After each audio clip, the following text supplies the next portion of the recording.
jeunes, les adolescents, nous avons énormément de talents à apporter dans la société, des talents de générosité, un sens de la fraternité, une capacité d'engagement, et que trop souvent, dans notre société, on regarde les jeunes plus comme un problème à résoudre que comme une ressource pour faire avancer la société autour de nous.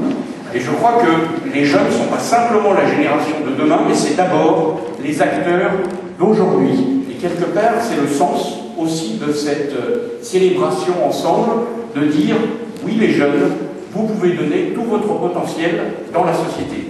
Alors bien sûr, pour donner tout son potentiel, on a aussi besoin de repères, et c'est peut-être un message là en direction des plus anciens, des plus âgés, des parents aussi, des familles qui nous accompagnent, de leur dire tout le rôle qu'ils ont dans le scoutisme, de savoir nous aider à transmettre ces repères aux plus jeunes, à leur transmettre des valeurs et à leur transmettre surtout une confiance dans leurs talents. Et cette année, on a pu voir, grâce au centenaire, de nombreux anciens qui se sont exprimés et qui ont dit, ben oui, moi j'ai été scout, j'ai appris dans le scoutisme des choses essentielles pour ma vie. Des gens comme Jean-Jacques Goldman, Audrey Tautou, l'abbé Pierre, qui nous a quittés au début de l'année dernière, Claire Chazal, Henri Decastre, sont autant de gens qui vous disent, à vous ici, jeunes de la Somme, jeunes d'Amiens, vous pouvez avoir confiance dans vos talents. La force du scoutisme, elle est de permettre de faire l'expérience, comme allant vers les autres, chacun peut apprendre par lui-même à réaliser ses projets et à donner un sens à sa vie.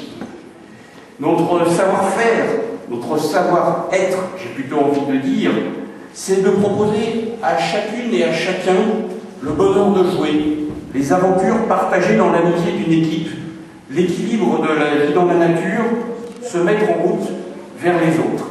Et je crois que c'est quelque chose d'important que cette capacité d'apprendre l'engagement en équipe.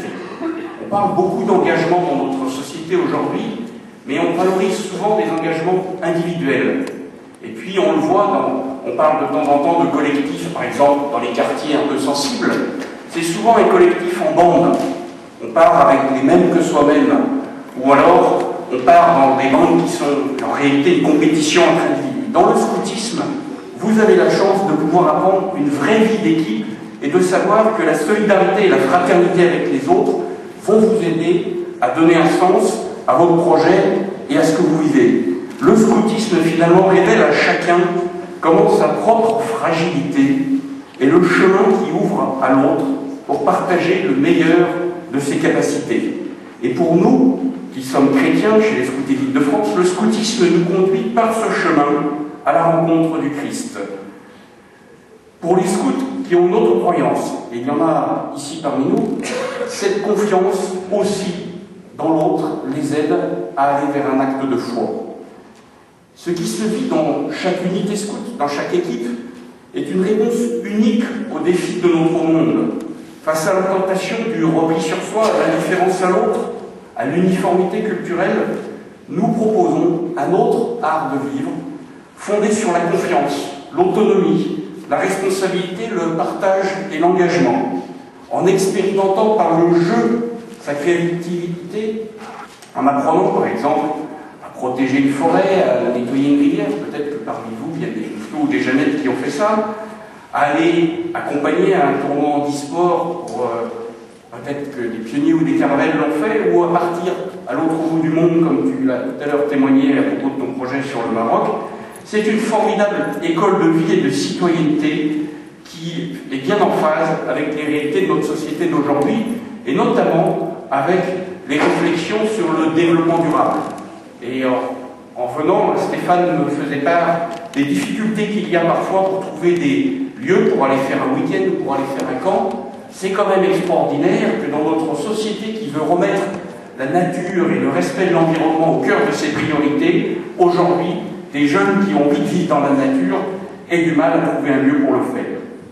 Ce qui se vit dans le scoutisme, c'est aussi grâce à l'engagement des bénévoles et à la confiance des familles. Et je veux simplement remercier les chefs et les cheftaines pour le temps qu'ils passent à transmettre ces repères, cet idéal, cette valeur, ce sens de l'engagement.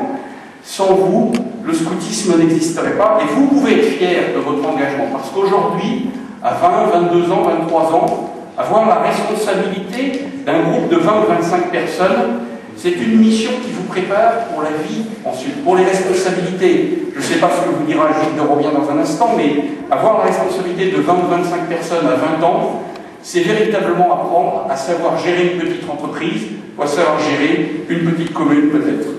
Alors, merci à tous d'être ici pour montrer la confiance que nous avons dans le talent des jeunes, dans leur capacité aussi à s'ouvrir à la différence, à faire de la place sous la tente, comme on aime à le dire. N'oublions pas ce message de Baden-Powell: la meilleure manière d'atteindre le bonheur, c'est de le donner autour de vous. Merci.